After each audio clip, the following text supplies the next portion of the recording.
কখনো কি আপনার নিজেকে অদৃশ্য মনে হয়েছে? এমনটা কি মনে হয়েছে যে আপনি যদি কোনো ভিড়ের মাঝে চিৎকার করে ওঠেন, কেউ আপনার দিকে তাকিয়েও দেখবে না?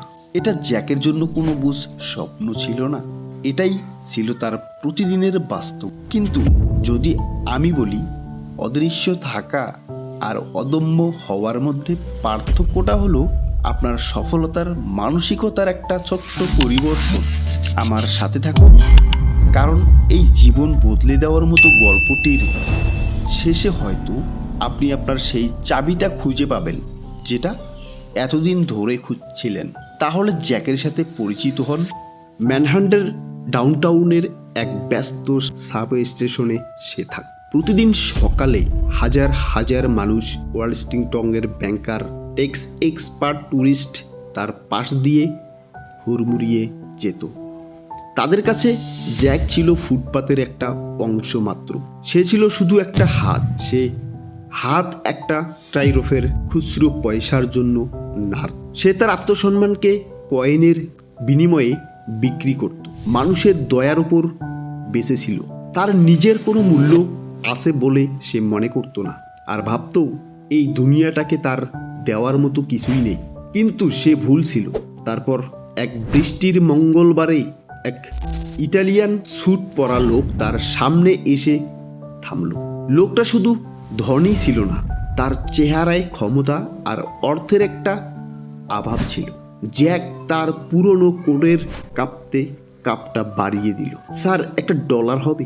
লোকটা সরাসরি জ্যাকের চোখের দিকে তাকালো, যা সাধারণত কেউ করত না। কিন্তু সে তার মানিব্যাগ বের করলো না। পরিবর্তে সে এমন একটা মানসিক প্রশ্ন ছুড়ে দিল যা কনকনে ঠান্ডা বাতাসের চেয়েও তক্ষ ছিল। যদি আমি তোমাকে $1 দেই, বিনিময়ে আমি কি পাবো? জ্যাক তখন পুরোই থতমত খেয়ে গেল। সে তোতলাতে বলল, আমার কাছে তো কিছুই নাই স্যার, আমি তো একজন ভিক্ষুক। ব্যবসায় একটুও নরম হলো না। সে বলল, আমি একজন ব্যবসায়, আমেরিকাতে আমার কোনো বিনিময়ে মূল্য নেই। যদি তোমার দেওয়ার মতো কিছু না থাকে, আমি তোমার সাথে ব্যবসা করতে পারবো না। আমি দয়ার ব্যবসা করি না, আমি স্মার্ট লেনদেন করি। আর ঠিক এইভাবেই লোকটা হেঁটে চলে গেল আর ট্রেনে হারিয়ে গেল। জ্যাক সেখানে বসেছিল, প্রচণ্ড অপমানিত বোধ করছিল। সে রেগে গিয়েছিল লোকটা নিজেকে কি মনে করে। কিন্তু ঘণ্টাখানেক পর সেই রাগটা একটা কঠিন সত্যে পরিণত হল। লোকটা নিষ্ঠুর ছিল ঠিক, কিন্তু সে ঠিকই বলেছিল, যা 1 বছরের পর বছর ধরেই মানুষের কাছে চেয়ে আসছিল, আর মনে মনে বিশ্বাস করত সে তার দেওয়ার মতো কিছুই নেই। সে নিজেকে জীবনের সমীকরণে বানিয়ে ফেলছিল। পরের 2 দিন জ্যাক আর ভিক্ষা করলো না। সে সেই স্টেশনে বসেছিল ক্ষুধার্ত অবস্থায়, শুধু একটা বাক্য নিয়ে ভাবছিল, বিনিময়ে আমি কি পাবো। 3য় দিন সকালে জ্যাক একটা সুন্দর সুযোগ দেখতে পেল। সাবওয়ের উপরের পার্কের প্রবেশপথের কাছে ফুটপাতের ফাটল দিয়ে কিছু বুনো ডেইজি ফুটে আছে, ঠিক তার মতোই উপেক্ষিত। তার মাথায় একটা দারুণ বুদ্ধি খেলে গেল। জ্যাক একমুষ্ট ফুল তুলে নিল। সে তার জায়গায় ফিরে গেল, কিন্তু এবার সে কাপ নাড়ানো বন্ধ করল। তরুণ মহিলা ফোন দেখতে দেখতে পাশ দিয়ে হেঁটে যাচ্ছিল। জ্যাক বুক ভরা সাহস নিয়ে এগিয়ে গেল। ম্যাডাম, শুনছেন? মহিলা বিলুপ্ত হয়ে তাকালো। জ্যাক তাকে একটা ডেইজি দিয়ে বলল, আপনার সকালটা সুন্দর করার জন্য। মহিলা থামল।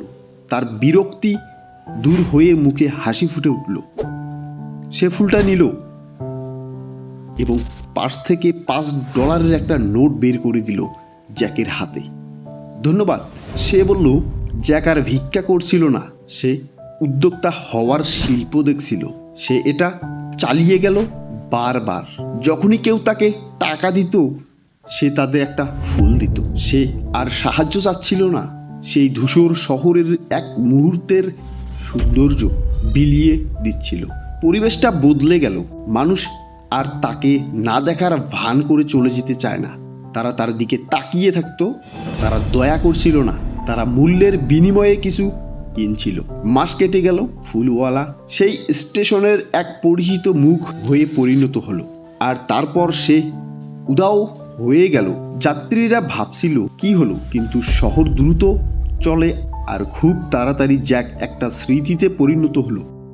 2 বছর পর সেই এক ইটালিয়ান স্যুট পরা ব্যবসায় শিকাগোর গালাতে যাওয়ার জন্য ফার্স্ট ক্লাস ট্রেনে কামরায় বসেছে, আর উল্টো দিকে এক ধারালো ব্লেজার পরা লোক বসেছে।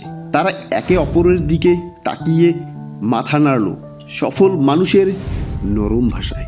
ব্যবসায় তারা ল্যাপটপ খুলে শেয়ার বাজার, আর উল্টো দিকে বসা লোকটি এক মুহূর্ত তাকিয়ে কথা বলে উঠল, আপনি আমাকে চিনতে পারছেন না, তাই না?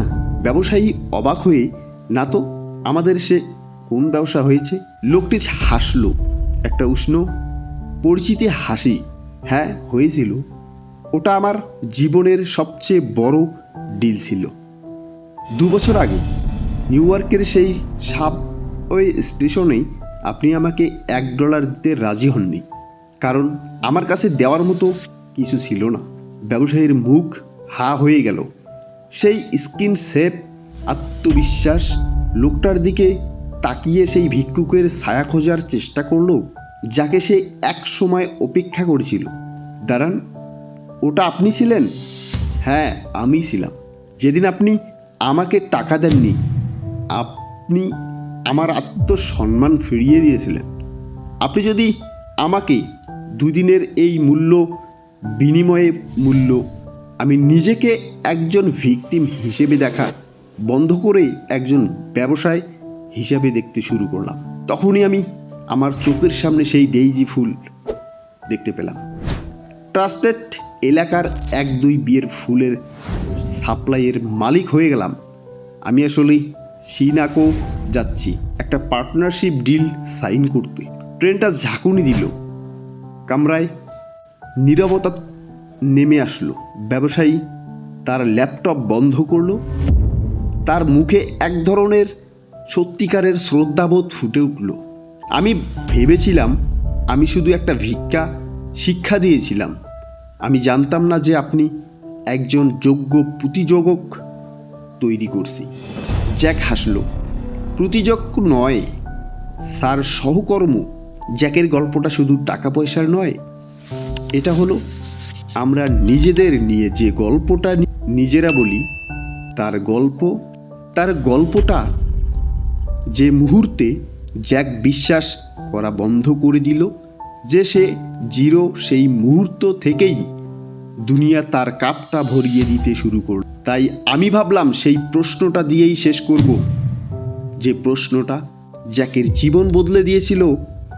আপনি প্রতিদিন ঘুম থেকে উঠে দুনিয়ার কাছ থেকে সেই সফলতা, ভালোবাসা, স্বীকৃতি চান, কিন্তু বিনিময়ে আপনি কি দিচ্ছেন? কারণ এই দুনিয়াটা একটা বাজার, আর আর্থিক স্বাধীনতার জন্য আপনি টেবিলে কি নিয়ে আসছেন সেটা দেখার জন্য সে অপেক্ষা করছে।